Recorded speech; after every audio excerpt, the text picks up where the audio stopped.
Hello, welcome to the Sunnydale Diaries, a podcast where I, Sean, And I'm Melanie. watch and discuss every episode of Buffy the Vampire Slayer and how the themes of those episodes impact our lives. Today we're going to be talking about Season 4, Episode 15, This Year's Girl. Oh. If you are new to the podcast, welcome. Check us out. Go back and check out our old episodes. Connect with us on social media at the Sunnydale Diaries. And if you are returning, welcome. We're glad to have you back. And if you really have enjoyed what you heard, why not leave us a review on Amazon Music or Audible, Apple Podcasts, ratings on Spotify, wherever you want to leave us a review. Just walk around town with a sign. I love this podcast. So make sure you put the Sunnydale Diaries. Yeah, make sure. Yeah. Somebody's walking around. I love this podcast. It invites interaction. What podcast? That is true. I like it.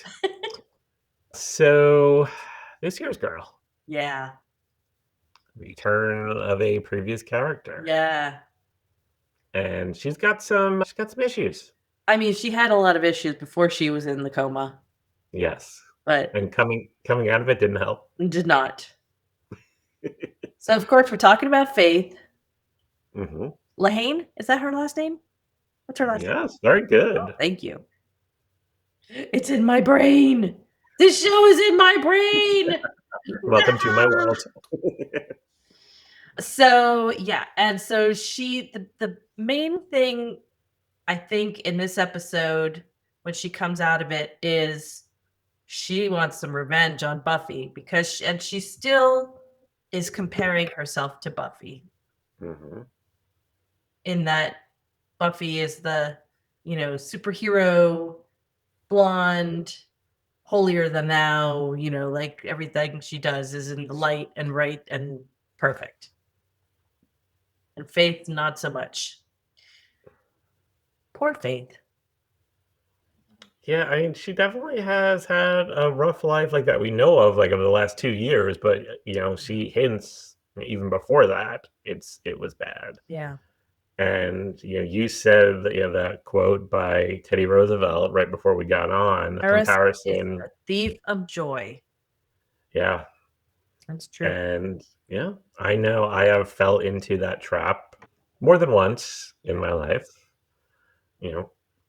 Putting someone else up on a pedestal, comparing myself to them, and basically putting myself down. Yeah. And it's hard to get out of. And I don't think it's a new thing. I mean, keeping up with the Joneses has always been a thing, right? It's a saying for a reason. But I think now with social media, it's so much worse. It's so much worse. And of course, everything you see on social media is so carefully curated. You only see, people don't post their real lives, of course, Right. But still, you look at that stuff and you think, well, what am I doing? Just laying on my couch, scrolling. And like you said, people put the best version of themselves out there. Sure. Once in a while, some people will say, I've tried to put myself, the best version of myself out there, but here's what's really going on. I do see those occasionally. Yeah. And, their life is messed up as anybody else's. But a lot of people don't put that out there, and then you fall into that trap like you were just saying. Yeah. Yeah, it's a really dangerous thing. And just not good. Just not good. No. So what do you do to stop that? You go to therapy. That helps a lot. Yeah. I mean, number one, just to stop putting yourself, this is my own experience. Stop putting yourself down and point out to yourself, all the good things that you're going on. And when it happened to me one time at work, and I know the situation because I told you about it, yeah. I had just gotten promoted twice in a 12-month period. I just got an amazing review from my boss. Mike and I were planning our wedding. Things were good. Yeah. And I had to realize that, or just change my focus to the positive things in my life. Yeah. I had good friends, you being one of them, and we just worked to stop it. I mean, not necessarily point out the flaws in the other person, although just identifying how they're not perfect, I think, is different than pointing out their flaws. Like, That's we're the all thing. people. That's the thing. You have to realize that even those perfect people, I mean, gosh, in this very specific scenario, look at Buffy. She's certainly not perfect. She got lots of problems. She got stuff. She's got lots of faults. Yeah. Everybody's human. Everybody's just doing the Yeah. best they can. What about you? Come on, you are Melanie? good enough. You're I appreciate awesome. that. Thank you. All right. So are you. Thank you. What do you do when you run into those situations? You know, it's really hard. When I first moved to to Tampa area, and I was hanging with that group of friends, and one of the girls I was hanging around with is a very self-assured, beautiful, smart, very talented person, and I definitely put her on a pedestal and tried to kind of fit into that image, and it wasn't me. It wasn't me. But how do I do that? I don't know. At some point, I think I just got tired of it was such an exertion. It felt wrong, you know. I wasn't being myself. So at some point, I guess just looking inward and knowing that's not me, and yeah, and therapy helps. Absolutely. Yeah, you know, and affirmations, and I know I went through a period, I don't know if it was a comparison thing, but I don't know if our common friend Carmel went around and had people write nice little quotes about me. Oh, Did I you have remember you people telling do me that? about that. I Yeah. still have those little pieces of paper somewhere. I don't know, you know? Yeah. It's tough. Yeah, it is. When I left the management role at that job after you were already gone, everybody submitted like individual adjectives describing me as a boss, Yeah. and they made a word cloud out of it. Oh, yeah. And they were all positive except for one person who put like abandoner or something like that, As a which, joke. yeah, as a joke, but it just kind of ruined the whole thing. So like I photoshopped over that one word with like something else, like another word. I think I just copied and pasted twice. Awesome. But that, like, I had it posted in my office for a little bit. I took it down just because I'm running out of wall space. So, but I still have it on my desk. It's just a reminder that I am good enough. Yeah, that's right. And gosh darn it, people like you. Yeah. Now Faith just needs to realize that. I don't know if she's going to have time to realize that before she gets killed. Yep. She's Yeah. playing a dangerous game for sure. Mm-hmm. You ready to get into the episode? Let's talk about it. All right.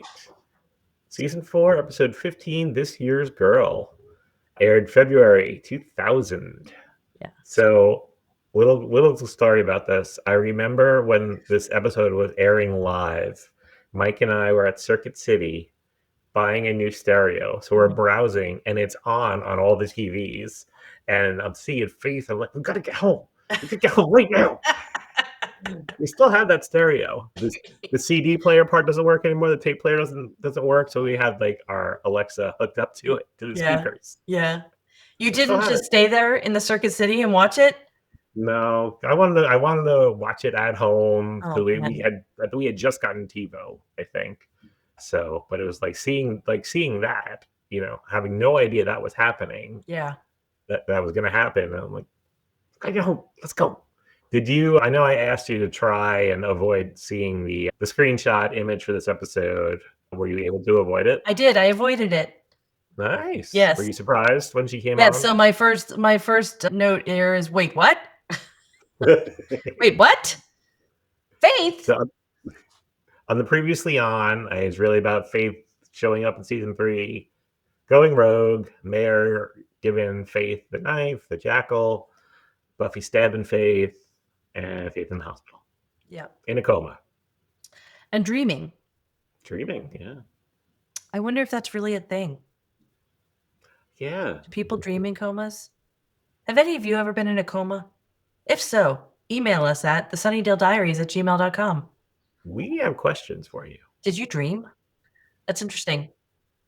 So yeah, her first 20 minutes in this show are this just the eyeballs moving around. Looking very pale. Yeah, very pale. Man, she was in the makeup chair a lot this episode. But yeah, so she's dreaming about them making a bed, and she says something about Buffy's waiting for her little sister. Yeah, waiting for little sis. Yeah, little sis. And I was like, at first I didn't realize, I didn't know if it was a dream, or was it like they were thinking she was remembering back to something that really happened. And I was like, wait, she doesn't have a little sister. What is she talking about? Dreaming. Dreams are weird. Yeah. And then and she's so they show her in the hospital bed, and there's ominous thunder and lightning. And this hospital does not look up to standard. Like, if there's an audit, they're If the failing. Joint Commission shows up, Yeah, the Joint Commission shows up, they're out of luck. So, yeah, I think we said multiple times that Melanie and I used to work at a hospital together. And when I started, that they had just opened up like a brand new hospital building, and it was very nice. It was beautiful. And there was the old hospital, which I think by the time I got there, they had knocked it down. But whenever anyone mentioned the old hospital, this is kind of what I pictured. Just like run down. No, it wasn't like that. Random unconscious people. It wasn't like that. It was fine. Dilapidated rooms. It was fine. I don't know if there were any hospital beds down in like a dank basement hallway with boxes of files in the hall. Because that's where you put your coma patients. Yeah. Right. Okay. Right. When at the end of season 3, after Buffy stabbed Faith, and there was another dream sequence, and Faith said something about Little Miss Muffet. So we got Little Miss Muffet, Little Sis references. What do you think that is about? I have no idea. Maybe it's, I don't know. I have no idea. I'm just gonna have to wait and see.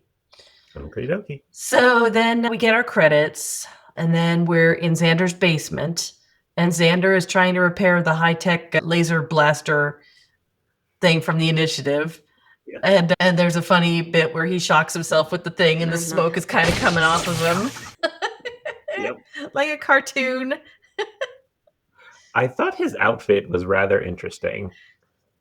I was okay with it. It looked like a sweater that Willow would have worn. Yes, yeah. Over a short sleeve orange, like button up, I'm assuming. Yeah, it wasn't. I wasn't really big on the styling, but the sweater itself wasn't bad. And I thought if you would have paired it with the bucket hat that Willow was wearing, it would have been a nice ensemble. Mm-hmm. I don't think I own anything orange. I remember when we worked together, you had an orange polo with a hospital logo on it, and I thought that color always looked good on you. Yeah. Oh, thanks. I like orange. I think orange is an underrated color. Mm-hmm. So we know Riley's still in the secret hospital, and Buffy hasn't heard from him, but she hears he's fine. But who knows? And then we get a shot of Riley in the hospital with his perfect bandage on his wound that's obviously not bleeding anymore, but there's still a big bandage on him. He wants to leave, so he just puts on his clothes and he's just gonna leave. And Forrest and Graham are there to try and tell him no. Forrest is kind of a jerk.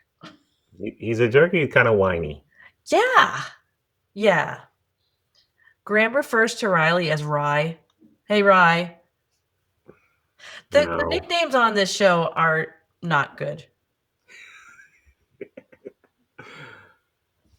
Maybe you would just be like Zan. A knee for you. Knee. Not Mel. A knee. Did you notice in the basement scene while Xander's working on the weapon, Buffy had on some dark eyeliner? It jumped out at me. Oh. Because the only time that I can remember seeing her like that dark eyeliner, like all the way around, like the bottom is what stood out to me, was when it was Bizarro Buffy in The Wish. Oh.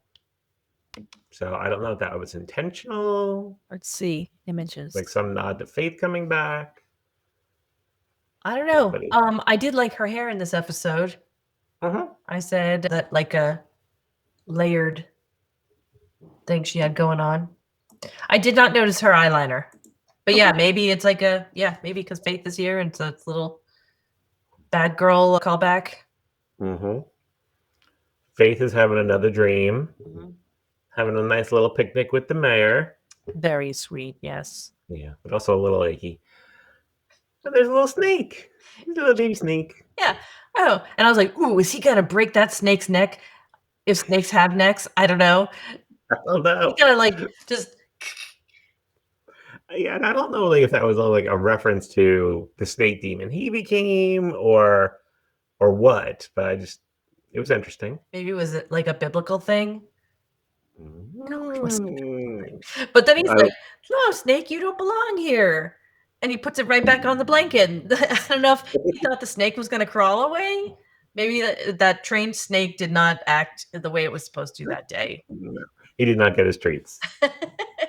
So they're having this nice picnic.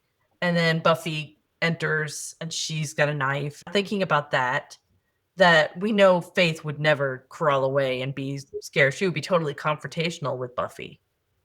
So why in her dream is she afraid of Buffy? Well, maybe she's afraid of her in real life, but she handles it through confrontation. Maybe.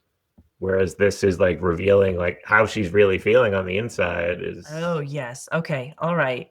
Yes. We didn't mention at the dream in the beginning that it ends with she's bleeding on the sheet. She looks down and Buffy has the knife in her, and then she like twists it out. She's like, are you ever going to take this out of me? You ever going to remove this? And Buffy does not remove it. She twists it. Yeah. So yeah, she's feeling very betrayed. And then the Scoobies are out in Forest Set number 1. They're looking for, what are they looking for? Adam? Signs of Adam? Signs of Adam. And do they find a sign of Adam? Yeah. First of all, she walks past this. Like, I'm like, girl, how do you not see that? She walked right by it. You're supposed to be observant. Right? You're the Slayer with your super Slayer powers. How do you miss that?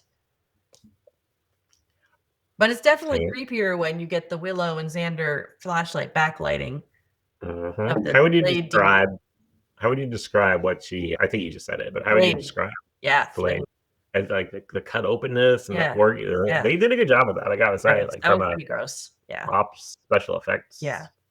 Well, I guess not special effects, more props, but it was good. Yeah, I'm sure props. I'm sure that's a rubber prop demon. Rubber prop demon, number 3. That would make the episode title. Rubber prop demon? Maybe. We'll see. We'll see what else we come up with. All right. So then, yeah, they're back at the basement. They figured that was Adam that did that, and he's learning. He's like trying to figure things out. And they need a plan. But the first part of the plan is go get Riley. And they ask Willow to go do some hacking. We haven't seen Willow do hacking in a long time. That is true. But doing that to the initiative security mainframe for a 10-minute shutdown of operating systems or operational systems. And I mean, that's if she could pull that off, hacking into a secret government network. Good for her. Maybe not, because then Buffy's like, if that doesn't work, use your magic. She's set. Yeah. She got backup plans. She's ready to go. That's right.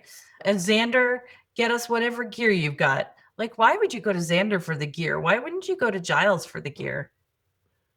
Unless he has a secret stash from his 3-hour stint on Halloween in season 2 where he became the military man. Maybe he just loaded up a lot of stuff. He's got an armory in a closet somewhere. So then she's like, yeah, we got to go get Riley. And then Riley's like, oh, I'm here. Again, they didn't notice him walking down the stairs. Well, maybe he just shows up just like what's his name? Disappears. From the corner. What was his name? Oh, Ethan Rayne. Ethan Rayne. Yeah. It's like the magic show I went to last night. Poof, he was there. Yes, pretty much. Shout out to Zubrick's Magic Theater in St. Petersburg. Amazing show. Go see it. If you're in St. Pete, go check it out. Check it out. So Riley kind of apologizes, but not really, for his crazy behavior. And Xander immediately asks him if they put a chip in his head. And Riley's like, no. And Riley was a little confused by that. It's a valid question. It's a valid question. Absolutely. I mean, like, they just made up this Frankenstein monster thing. It's a valid question. They were drugging them. Yeah, and he knows that they put a chip in Spike. Yeah, that's right. So yeah, it's a valid concern. That's right. Then we get Faith running through the cemetery, and Buffy is stalking her, obviously still dreaming. Faith falls into a deep hole, and Buffy just jumps in there, and of course then it starts to rain, so now we've got a muddy deep hole. I guess there's a brief fight down there in the hole. You hear a little bit of it, a couple of just like, a couple of smacks. And then Faith pulls herself out of the hole and has a Shawshank Redemption shot in the rain. I actually read in the trivia that was an ode to Shawshank Redemption. I've seen that shot in a couple of other things. Yeah, it's a very famous shot. Yep. So and then she wakes up. Yeah. And then I thought it was interesting. Like they went with like the horror movie trope of the person running and the stalker walking very slowly, but always catching up with them. Yeah. Yeah. She wakes up again, very pale lips. She's been in a coma in like a super dark. There's no natural light on her. She getting no vitamin D. I get it. All right. She like wakes up, looks around, and realizes like she's got monitors on. She got an IV. Yep. Pulls off the monitor. The IV prep off. Yeah, the IV has no tape on it. It's just sitting there. I mean, I guess he wasn't moving around much. Still, I would have thrown, just a little bit. Yanks it out. Good, no blood. No, she's the Slayer. Right. Yeah. You know what? I'm going to rephrase that. She is a Slayer. She's not the Slayer. Right. And my next bit was, ew, dirty floor, and she's barefoot. Yes. Throw some slipper socks on her. So gross. She didn't even have the grippy socks or anything. No. She meets up with some girl. Why is this girl down in the coma hallway? She was lost. She was looking for another unit. She was very lost. And Faith is like, graduation. I was like, oh, that should be one of your TikToks. Lizard. I already did a lizard run, but I feel like I need to do one more. You only say graduation. Did something happen in her coma that she can't talk? That's all she can say. Yeah, that's all she can say. But then she's like, I need to get to the graduation. No, you can't because the school's not there. And finds out she's been gone for a while. Yeah, she's been out for a while. And then she finds out. Oh, and the mayor is dead. She finds that out too. And then the next shot is she's leaving the hospital in that girl's clothes. Oh boy. Yeah. Did not change her ways in the coma. No. Back at Buffy's dorm, she and Riley, all I wrote was Buffy and Riley went. I wrote Buffy and Blucas. That's how I'm going to call them from now on. Buffy and Blucas. They were talking. Riley's kind of having like a crisis of, personality crisis, really. Like, yeah. What am I going to do? Who am I? Yeah. If I'm not a soldier, who am I? Mm-hmm. You're a good man. Go ahead. What's your angel quote? Am I a righteous man? Then Buffy is looking for the chip in his head. During kissy time. I was like, oh, this is amazing. Is this going to be a running joke through the whole episode? I would love that. That would have been amazing. Yeah. You know how I think it's gorillas, maybe monkeys, like they're always like picking through each other. Yeah. Somebody just walks in behind them and just starts doing that. That would have been amazing. If we ever meet Mark Lucas, we got to be like the photo op. We're going to be like doing this on his head. Can we look for the chip in your head, please, Mark Lucas? He does go to cons, so someday. All right. It's possible. Okay. Like Anya. I totally could see Anya doing that. She wasn't in this episode. You could see But her I doing totally what? could see her picking Looking through. for the chip in his head. Yeah, absolutely. So yeah, That's they not- have a nice heart-to-heart discussion about, what is he going to do now? And she's very supportive, and she's going to be there for him. And it was kind of a, I don't know, throwaway scene. Yeah. So now we're back to the crappy hospital, Mhm. and the nurse is being berated by the doctor for letting Faith leave, get out, escape. Yeah. And there's a dude in a suit. There's a dude in a suit. I'm sure he's the insurance guy for the hospital. Head of the risk department. And then they're like, okay, we found a girl in the hallway. She's beaten up. Well, at least she's not dead. She's just Yeah, beaten yeah. up. Beaten up and screaming. Everybody leaves to go check that out, except for the nurse, who goes to the phone and says, "It's happened. Send the team." Who is it? It's another shadow government group. What is it? We shall see. Ooh, all right. Faith is doing the actually no. Faith goes to where the school was, sees it blown up. Do, do, do, do. It looks like a very like scaled down model version because like It that really does. school in reality, this Torrance High School is Yeah. huge, Yeah. and yeah, The downtown set too seems very intimate and compact as she's Mhm. walking through. And man, they had a huge extras budget for this episode because there's like every person is in town. Yes, and so Faith is doing the forlorn walk through the town, Yep. just like Riley was doing last episode. Yep. And then we see her outside of Giles's, and she's kind of peeking in the window. And Again, nobody can see her. yeah, nobody can see her again with their observational powers. Lucas powers up the blaster without any issue, and Xander's like, "Huh, what?" Is there an on-off switch? They're planning the entry to the initiative, and then Riley figures that he's gonna observe from inside. Double agent. Double agent. Yep. Then the phone rings, and it's for Buffy, and she finds out Faith is awake and is outside somewhere. We have to find her. But now what are we going to do? Because we're trying to find Adam too.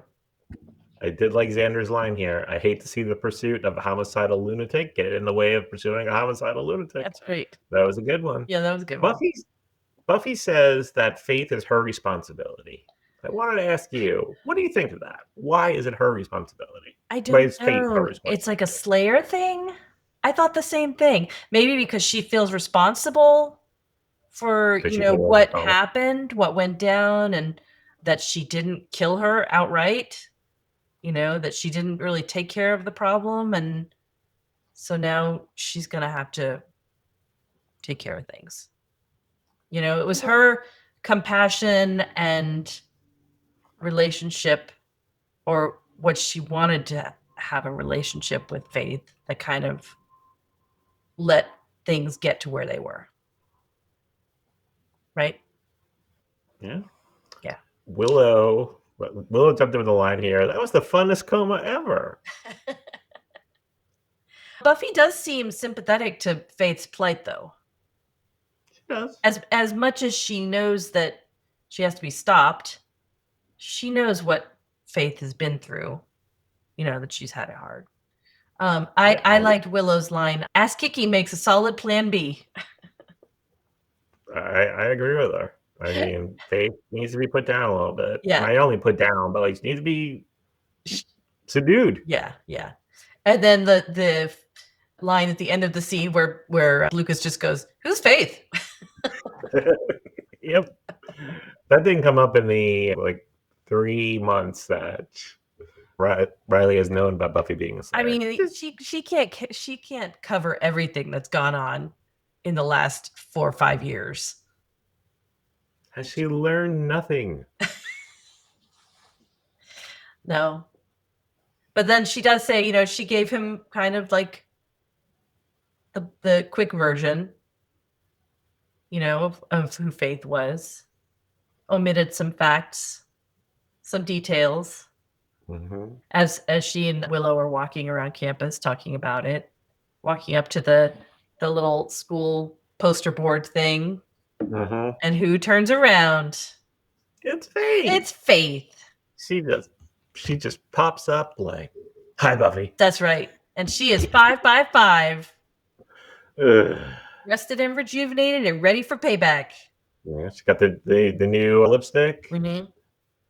She's Yep. like, it's like the moment never happened. That's right. And she makes a big speech about how Buffy hasn't changed and she's still, up above everybody else and yada, yada, yada. Tells Buffy about her dream. She says, and then there was some stuff about cigars in a tunnel. Like, oh, God. And then they start fighting. Although Yeah. Willow does try like sneaking up behind her Yeah. smack her with her backpack, and she's like, "Red, try it, you'll lose an arm." That's right. Then we hear sirens in the distance. Yeah, and they have a fight just right there in the middle of campus. The cops pull up and Faith runs away and she takes out the 2 cops that are there. Easily. Buffy chases her. Faith goes over a wall. And Buffy, it's not that far behind her. No. Gets to the wall and can't see her anywhere. It's a big open field. Yeah, she could have continued pursuing her. I don't think Slayer powers include actual disappearance. That'd be cool if they did, but I'm with you. Vaporizing. So when Faith is running up to that wall, did you happen to notice the strategically placed rock? No, well, no, but the trees and bushes that were there. Yeah. Do you have anything to say about them? No. All right, I didn't know if you saw it. I put it on our Instagram story and TikTok. I'm gonna text you the picture right now. Because as soon as I saw this, and maybe it's just me, but when I saw the row of them, they looked interesting. How would you describe those bushes? Zoom in if you need to. Oh, very phallic? Right? Very phallic. Right? Wow.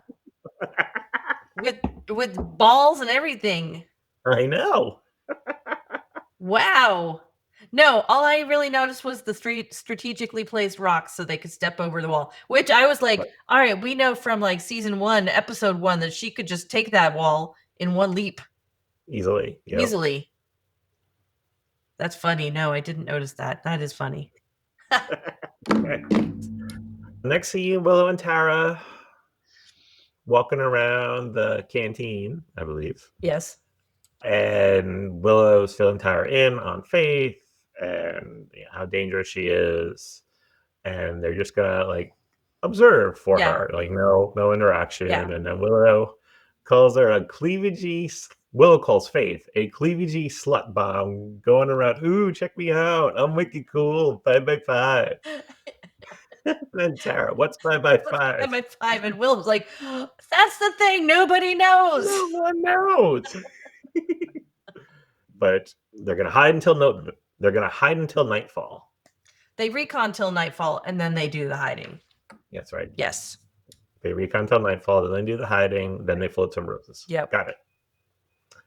Xander and Giles are in town searching. Xander makes a catgut reference, and I'm reading that Mythos book that you told me about. Yeah. By Stephen Fry. I swear I put that in my notes. And I was just reading last night that Hermes used, if it wasn't catgut, it was sheep gut, to make the strings on the lyre that he gives to Apollo. Yeah. Thought that was interesting. That historically is what stringed strings are made out of. Mm-hmm. Catgut. Gross. Yeah. Make good music, though. Yeah. Hot take. So Xander is talking about how he thinks he's going to be Faith's target because they have a history together, and she's got pent up feelings. I think you are misremembering that enormously. And then they run into Spike. Yes, and they hear something in the alley, and they run into Spike. He is not helpful. No, he reminds them, I hate you all. Yes. see, Faith is gonna tell him where you are. That's reminiscent. That scene with Spike is reminiscent of when Angel used to just kind of pop in and pop out of an episode. Mm-hmm. It's like he's under contract for so many lines. Yep. So back at the sus hospital, helicopter lands and briefcase guys get out. Yeah, Men in Black. Yep, and they meet the nurse and they all go inside. We still don't know who they are or what they're doing.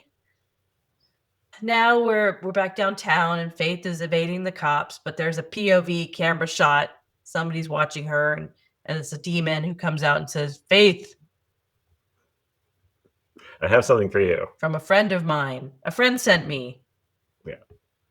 And she just, I don't know, she killed him or just knocked him out. But I she don't was quick to do it. I don't know. And she gets out of the way, goes up a fire escape just as the cop car comes by with their flashlight. And again, observational powers not on max because they do not see the demon on the ground.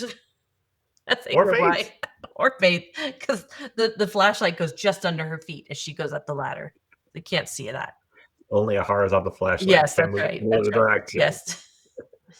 So then Faith is, where? Is she at the mayor's office? I don't know if that was her old. What is that? Pardon I don't know. She's somewhere. She finds a recording from the mayor. A VCR tape, it sounded like. And he's like, "If you're watching this, I'm dead."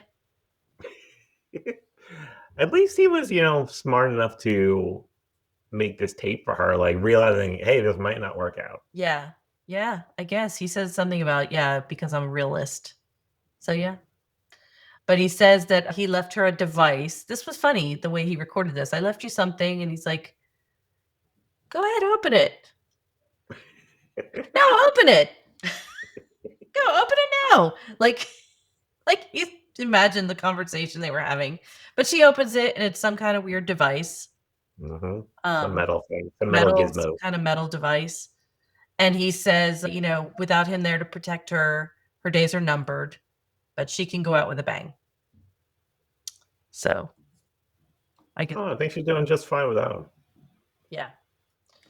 And then we're back to Buffy telling again how dangerous Faith is. He wants to help, but he can't. He's injured still. And then Buffy says, and rightfully so, because, she's going to come after me and anybody I love. What? It's Joyce. Yes, Joyce we're is back. back. We're back to 1630 Ravello Drive. We have not seen Joyce. Joyce is back and immediately in danger. Yeah. Immediately taken hostage. Faith knocks her out. Yep. Knocks her out, and then she's being held hostage on the bed. And Faith is going through all of her lipstick collection. Joyce would not have a lipstick shade called Harlot. I mean, is it really about the name or the color? Unless she uses it when she goes to those backroom meetings. For the money laundering? Yeah, for the money laundering. Maybe she picked up Harlot in band candy. Oh, maybe you're right. Yes. In which case, she needs to get rid of that because cosmetics do expire, and that's probably some bad lipstick at this point. Yeah. I cleaned out my medicine cabinet and definitely found some things with some dates. Like, it's time for this to go. Yeah, you got to do that.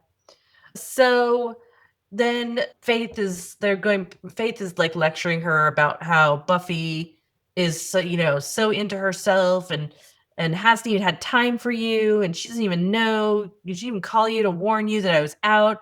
And then obviously she hasn't been here. Look at all these letters to Buffy. And I'm like, who's writing Buffy letters? I think it was more like mail. Just regular mail. Because at first I was like, well, maybe it's people for friends from high school. But her friends from high school are the Scoobies. Writing letters. Who's writing letters in 2000? They're not writing letters. No. It was email at that point. They're emailing. Yeah. Maybe they were from Monzo. They were from Monzo, and they were letters with gift cards to, Payless shoes. I liked Joyce's confidence in this scene. Yeah. She is tied up. Faith is a killer. Yeah. Faith asked her, "How do I look?" after she put on the lipstick, and Joyce said, "Psychotic." Like, she was very Then she's like, calm, "Are you even gonna slit keeled. my throat anytime soon? Can we just get on with Send this?" it. And then Oh, there and is a it's like, series. I bet you imagine that Buffy's just gonna slam through that window and rescue you. And I was like, of course she's gonna slam through the window and rescue. Of course she is. But it wasn't right after Faith said that, No, though. no, There was some time in no. between. And Joyce is like, you don't know the first thing about Buffy or me. And my Ponzi scheme involving African masks.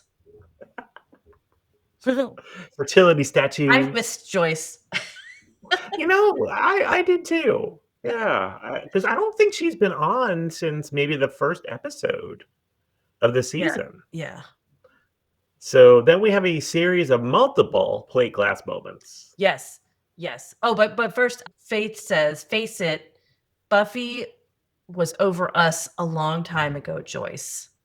Again, feeling betrayed and abandoned. Yeah. Buffy jumps through the window. Plate glass Mhm. moment. There's big fight scene. Mhm. I did note, and I hope one of us can capture this.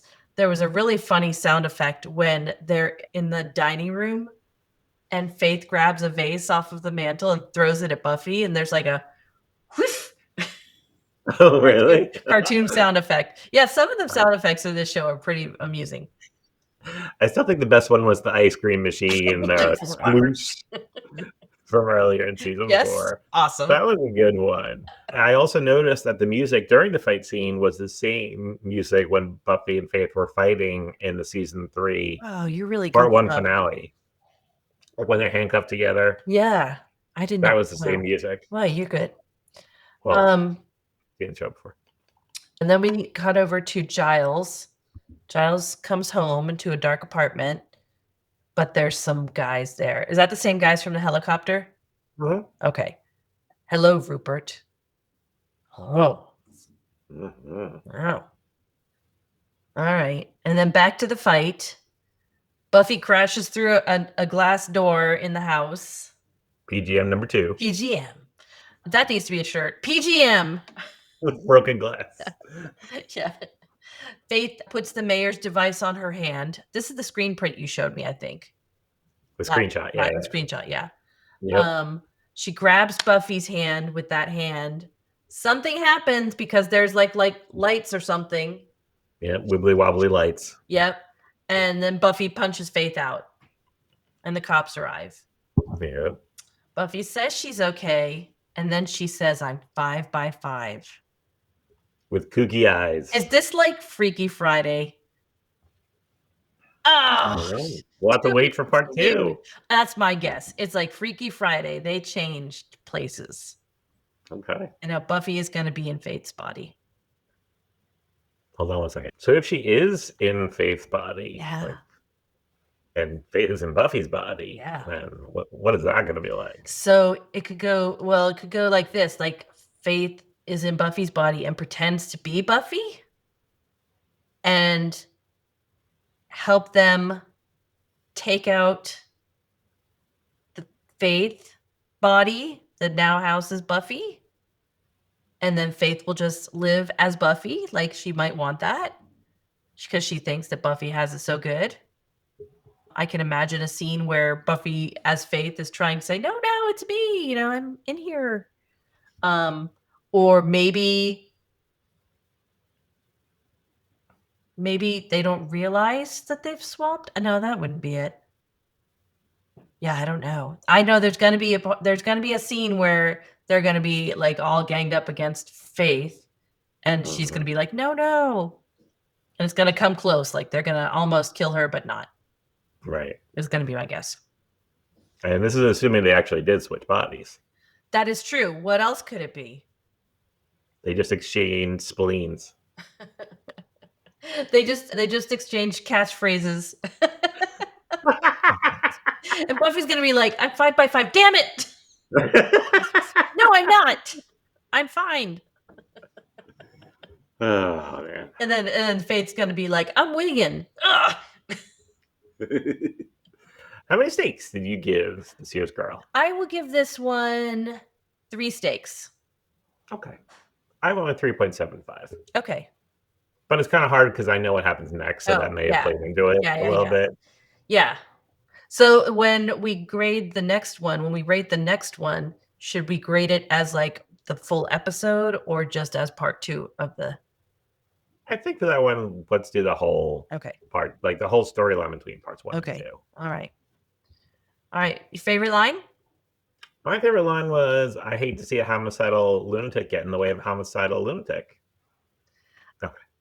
Mine was either the ass kicking is solid plan B or the cleavage you slut bomb walking around. Yeah, that was good. So yeah, next is part 2, season 4, episode 16. Who are you? Actually, that's a Right. question. Who are you? Ooh, ooh, ooh, ooh. So based on that title, which you probably saw already, but does that change what you mentioned before? Because that really was your prediction. No, I'm sticking with it. Okay, Sticking with it. cool. You want to fill our listeners and viewers in about our socials? Hey, you guys. Don't put us on a pedestal, but we are on social media. We are most places, and we are at the Sunnydale Diaries. We have an email, which is thesunnydalediaries@gmail.com. We have a website, thesunnydalediaries.com. And on that website, you can find our episodes. You can get an invite to our Discord server. You can get a copy of our 2025 Jenny calendar PDF. I don't know if it's there yet, but we can put a link to our Zazzle store where you can find merch. It'll be there. All right. And I think that's it. Yeah. Again, as Sean said, please drop us a line if you would like to reach out, and you can ask us anything. You can offer feedback. That would be great. We love hearing from you guys. Definitely. Sean will continue to post the awesome TikToks that I do not watch because they are usually spoilery. I will send you the ones that are not spoilery. Okay. Like I sent you the Jet 2 holiday one that I Yes. did. Yes. And the lizard one. Yes. Lizard. That's like Graduation. It's everywhere, the lizard ones. I've seen more of the Jet 2 holiday ones. I've seen a lot of those. Yeah. Yeah. And they are usually pretty funny. Yeah. All right. So do you want to do 2 weeks for part 2, or you just want to do a 1 week? Oh, how long do you want to be held in Sean. suspense? Oh, I am available. We can do 1 week. Okay. So we will be back on Monday, August 18th with part 2. Who are you? Sean is on vacation this week as we're recording this, so he must be feeling very relaxed. I am. Yeah. And I don't want you to have to wait 2 weeks. 2 I know weeks. you're like biting your nails. I know, it's tough. Yes, it is tough. What did you think when she says 5x5 with the kooky eyes and then immediately to be continued? I'm like, to be continued. What? All right. So we'll be back August 18th with Who Are You? All right. See you there. Bye, guys. Bye.